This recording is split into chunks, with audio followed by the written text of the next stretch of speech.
Welcome to New Era. Semester depan, UC People akan masuk ke era baru pembelajaran dengan metode blended learning. Apa itu blended learning? Blended learning adalah cara belajar yang mengkombinasikan pembelajaran offline berupa tatap muka langsung antara dosen dan mahasiswa, serta pembelajaran online melalui media e-learn atau Zoom. Sebelum pandemi, sebagian besar teman-teman sudah pernah merasakan metode blended learning. Lalu, apa yang membedakan blended learning ini dengan blended learning sebelum masa pandemi?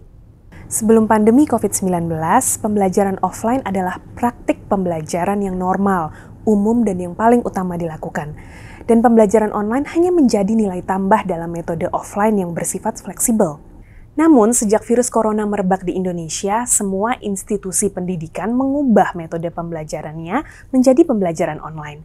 Dan akhirnya saat ini, belajar dengan cara online telah menjadi praktik yang umum dan normal dilakukan. Maka pembelajaran offline lah yang akan menjadi nilai tambah dengan menawarkan total learning experience kepada mahasiswa, baik dari sisi kognitif, emosi, dan perilaku. Di era saat ini, kita memang tidak bisa lagi menghindari dua cara belajar ini. Dalam metode blended learning, pembagian jadwal offline maupun online akan diatur dan ditetapkan oleh dosen, sehingga mahasiswa tidak bisa memilih kapan ingin belajar online atau offline. Terdapat dua alternatif pelaksanaan blended learning, yaitu 75% akan dijalankan secara offline dan 25%-nya secara online, atau 50% offline dan 50% online. Pemilihan alternatif ini akan disesuaikan dengan capaian pembelajaran dari masing-masing mata kuliah. Karena blended learning menuntut keterlibatan dan kemandirian mahasiswa dalam belajar, maka fokus pembelajaran saat tatap muka offline tidak lagi pada ceramah dari dosen, melainkan fokusnya akan ada pada interaksi antara mahasiswa dengan dosen, antara sesama mahasiswa, dan mahasiswa dengan sumber belajarnya seperti e-learn, video, buku, jurnal, alat peraga, dan lainnya. Saat berinteraksi dengan dosen, teman-teman mahasiswa akan lebih banyak mendiskusikan konsep-konsep penting yang sudah dipelajari sebelum pertemuan. Bisa juga mendiskusikan instruksi penugasan maupun hasil tugas yang sedang atau sudah selesai dikerjakan.